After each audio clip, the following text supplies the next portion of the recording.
अभी हम लोग पढ़ेंगे जंतुओं में जनन।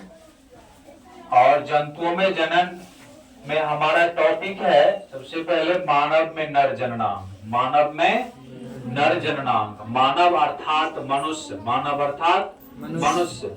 मनुष्य में दो प्रकार होते हैं, मनुष्य में दो प्रकार होते हैं। ये मनुष्य जो होते हैं ये इसका दो प्रकार होता है, एक होता है पुरुष और एक होता है स्त्री।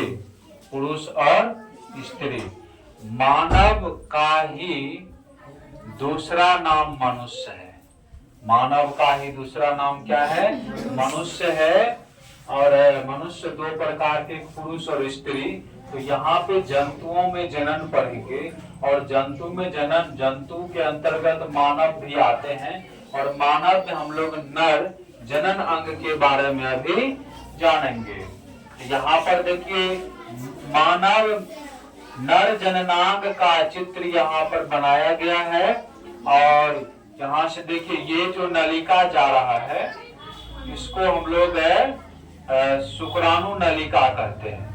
क्या कहते हैं? शुक्राणु नलिका। इस होकर के शुक्राणु जाता है। ये जो दो यहाँ पे अंडा के समान रचना है, जो अंडा जैसा दिखाई पड़ रहा है, ये वृषण है। ये क्या है? वृषण। और ये जहाँ पर एब्जॉर्ब रहता है, जमा रहता है जिस भाग में, जिस पार्ट्स में, उसको वृषण कोश कहा जाता है। उसको क्या कहा जाता है? वृषण कोश।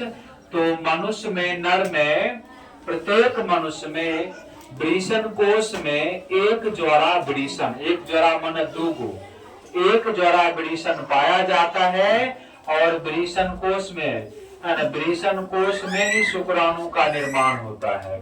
वृषण में ही शुक्राणु पाया जाता है और यहीं से शुक्राणु निकल करके इस तरह से यहाँ पर जाता है। और यह आपका मूत्राशय हो गया। ये जो देख रही है मोटी लाइन जो देख रहे हैं आप, ये मोटा वाला लाइन जो दिया गया काला, ये ब्लैक लाइन, इसको मूत्र मार्ग कहते हैं। और ये पूरे इस सिस्टम को शिश्न कहा जाता है। ये पूरे इस तरह का जो सिस्टम है इसको शिश्न कहा जाता है। शिश्न को अदर दूसरे नाम से, लिंग के नाम से भी जाना जाता है। सबसे पहले यहाँ पर देखिए शुक्राणु क्या होता है। शुक्राणु नर युग्मक वृषण में उत्पन्न होता है। शुक्राणु नर युग्मक वृषण में। शुक्राणु कहाँ उत्पन्न होता है? वृषण में। अर्थात शुक्राणु जो होता है वो वृषण में बनता है। शुक्राणु कहाँ बनता है? वृषण में शुक्राणु बनता है। इसलिए यहाँ पे लिखा गया शुक्राणु नर युग्मक वृषण में बनता है। और वृषण क्या है? तो वृषण यह पुरुष का सबसे प्रमुख नर जनन अंग है। वृषण पुरुष का सबसे प्रमुख नर जनन अंग है। पुरुष में एक जोड़ा वृषण पाया जाता है, जो आपको अभी बताए थे। एक जोड़ा मन दो, एक ये है और एक ये है, एक जोड़ा वृषण पाया जाता है। और वृषण का काम क्या है? शुक्राणु को उत्पन्न करना। वृषण का काम क्या है? ये शुक्राणु उत्पन्न करता है। क्या उत्पन्न करता है? शुक्राणु उत्पन्न करता है। शुक्राणु को स्पर्म कहा जाता है अंग्रेजी में। यहाँ देखिए अब शिश्न आता है। शिश्न, शिश्न को पेनिस कहा जाता है इंग्लिश में। शिश्न को हम लोग लिंग के नाम से भी जानते हैं। शिश्न को लिंग कहा जाता है। लिंग या शिश्न क्या है?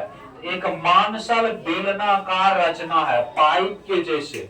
पाइप के जैसे एक रचना होता है, लेकिन क्या होता है? यह मांसल, मांस का बना होता है। किसका बना होता है? मांस का। शिश्न जो है एक मांसल बेलनाकार रचना है जो पुरुष का मैथुन अंग कहलाता है। पुरुष का मैथुन अंग होता है। अब वृषण कोश में ही दो अंडाकार वृषण होते हैं। इस वृषण कोश के अंतर्गत, वृषण कोश के अंतर्गत क्या होते हैं? दो अंडाकार वृषण होते हैं। अब देखिए मूत्र मार्ग क्या है? यह एक लंबी मांसल है ना, यह एक लंबी मांसल क्या है? नली है। यह एक लंबी मांसल क्या है? नली।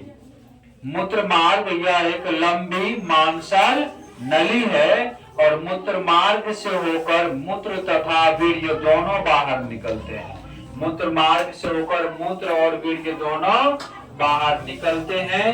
इस प्रकार से आपको संक्षिप्त जानकारी मानव में नर जननांग के बारे में आपको अभी प्राप्त हुआ है।